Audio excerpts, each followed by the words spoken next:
Hey everyone.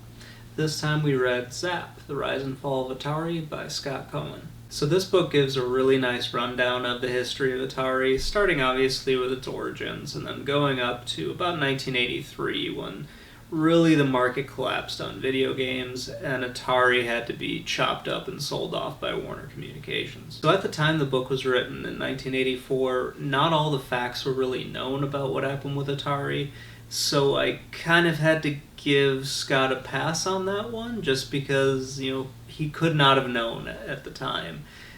But that does mean it's not a complete story anymore. It goes as far as you could go at the time, but it doesn't go on, obviously, into what we know now, which tells a lot more of the story than what Scott could possibly know. There are two parts in this book, and thankfully they're both pretty short, that I don't think need to be included at all.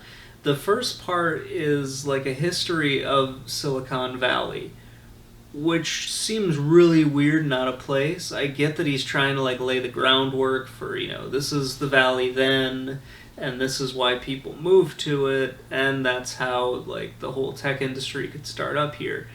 I don't know why you really needed that in there. I think he could have told the story without it, and it kind of felt like he was just sort of padding his book out with that chapter. The second part, I understand why he put it in there because it sort of completes Nolan Bushnell's story, at least up until the time that this was published.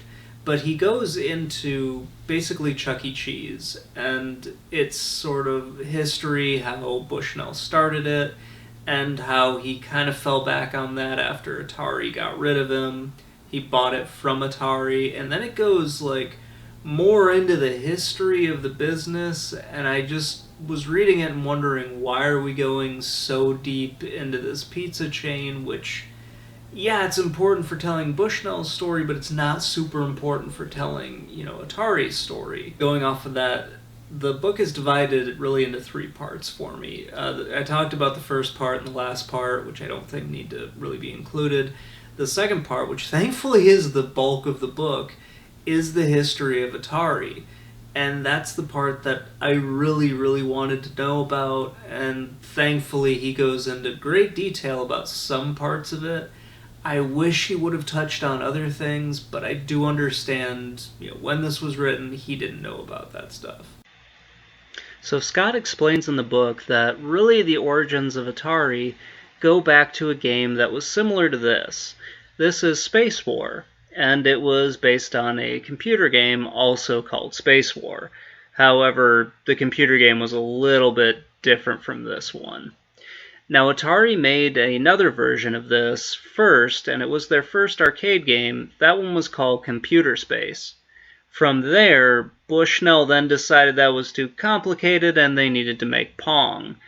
And that's kind of where they picked up with the story afterwards, because Pong was a huge hit for Atari. So there is a heavy focus in this book on Atari's financials, which makes a lot of sense, but it doesn't really go into some of the things that I think it should have gone into, mostly the overproduction of Atari at the end when Reika Czar was in charge. It talks about how Bushnell and everyone else they were overproducing, but it doesn't really explain why. It talks about how they had orders, but they couldn't really meet all of them, and the demand was there, but they weren't really, a marketing company. I think they could have gone more into that, and Scott probably could have explained some of that stuff better. One of the themes that he has running through this, especially after Atari was bought by Warner Communications, is really how little Reika Czar and the people that Reika Czar brought in knew and understood about the video game industry. It really seems like they bought this company and then they put Reika Czar in charge, and then they just sort of said, go ahead and do whatever you're trying to do. And Reika Czar mismanaged it at every possible level. And when I say mismanaged, I think they touch a little bit on this, but it's really more he micromanaged everything. So if Reika Czar didn't think something was important, research and development and coming up with new products to replace the ones that you had, he nixed it.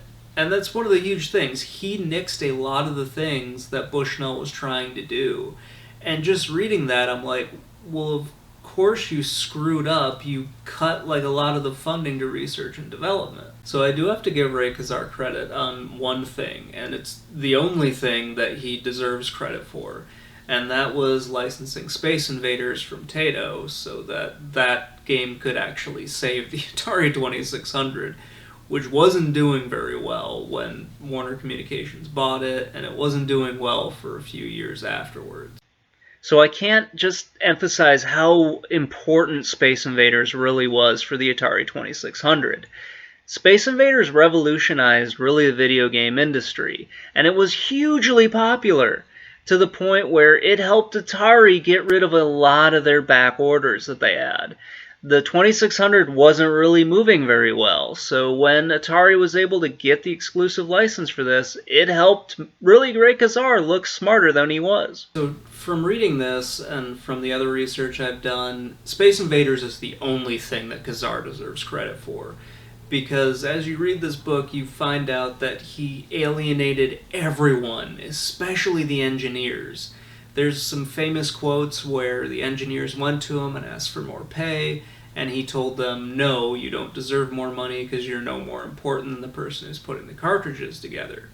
These are the guys that are building the games that you are going to need to sell. Like, without them, the assembly line workers don't have anything to put together. The other thing that's brought up is when Reika Czar called all the engineers a bunch of prima donnas, so the engineers all bought t-shirts that said, I'm a prima donna rock star. I thought that was really funny, and it seemed to have been lost on Reika Czar because he just continued to alienate all the people that were going to make Atari money. And the real big reason why I say that Reika Czar was at fault for Atari really going down the tubes is those engineers that I had talked about, because he drove a lot of them away. This is around the same time that you had Activision being founded by people from Atari who were pissed off at Reika Czar and the way that he was mismanaging and micromanaging the company. He then sued Activision for trying to sell cartridges on the Atari 2600. This isn't mentioned in here, but it is well known that Atari sued Activision because they didn't think Activision should be able to make games on their console. Unfortunately, the courts disagreed with them, and that just kind of alienated them from a partnership that they could have done something with. And if you think they learned their lesson from Activision, you'd be wrong, because then Magic did the exact same thing. They did take some people from Activision as well, but they were also a bunch of Atari people who bailed because of Reika Czar being a jackass. Near the end of the book, there are a few sections where Scott Cohen talks to this unnamed Wall Street analyst. And it kind of shifts to a perspective where the analyst is going around talking to the major executives at Atari and also at Warner, trying to figure out whether Atari is like a good business investment. And basically, Atari and Warner didn't know what the financials of Atari really was at the time, and they didn't really have a good idea on the market. And that's when they didn't really lie to the analyst because they didn't know either, so I guess sort of they unwillingly lied to him, I guess. I don't really know. But you have the analyst talking about how these people didn't know what they were doing, and that's why their stock prices plummeted at the end of 1982. It's kind of telling when you read a lot of the stuff that the analyst says, because they'll break off into like these block quotes from the analyst, where he's talking about how these people didn't seem to know anything. Or when he talked to some of his friends, like people that were at Hasbro at the time, and they bought a toy company from Warner, and Hasbro talked about how that toy company was really, really mismanaged. He kind of had a hunch that something was going on at Atari, that it was also mismanaged, but he didn't know like to the extent of how badly managed Atari actually was. There's another really great quote from an engineer in here where he had been working at Atari for a while, and honestly he had been there longer than a lot of the other engineers who had left. And he talked about really Reika Czar and Warner Communications management of Atari, And he said, I didn't see anything like evil or, and I'm kind of paraphrasing here, he didn't see anything evil or malicious about the way they were going about their management. He just saw it as them being incompetent. I think PacMan really kind of shows off exactly how bad Atari actually was managed at the time. They expected to have a over 100% attachment rate. So they looked at the 10 million Atari 2600s that were on the market at the time, and they thought, let's build 12 million copies of PacMan. That way, people will buy a 2600 just to play this version of PacMan.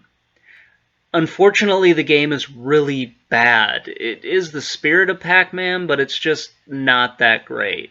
And it also caused Atari to sue a lot of people for really no reason at all. The idea behind the lawsuits did make sense, but it still really wasn't the best idea for them to do, especially when some analysts said their version of PacMan was farther away from the arcade than many of the other versions that were being made at the time. Atari was trying to protect their console exclusivity with PacMan, and it just didn't work out the way that they were expecting. This led to just a huge number of PacMan games that were not going to be sold, and that's honestly why you can find it for really cheap. This is a very easy game to find nowadays, just because there were so many of them made. And it kind of spoke to Atari at the time, where they were just all about excess, and they just didn't really understand what they were actually doing. It's one of the things that's not talked about in the book, but I really wish that Scott could have gone into it. So even with everything that's not included in this book, that personally I would have thought should be in there, but obviously, I know I've said this before, but obviously the book being published in 1984 kind of prevented a lot of the information from coming out and being available to Scott. I still think this is a pretty good book. If you want to, do research on Atari, this has a lot of it and is a nice place for you to start. So if you're looking for a quick read and a quick history of Atari, this is a great book for that. So I would recommend it for quite a few different people that I know. So that's going to wrap it up, guys. I hope you enjoyed the episode. Please let me know what you think in the comments below, and have a great day, everyone.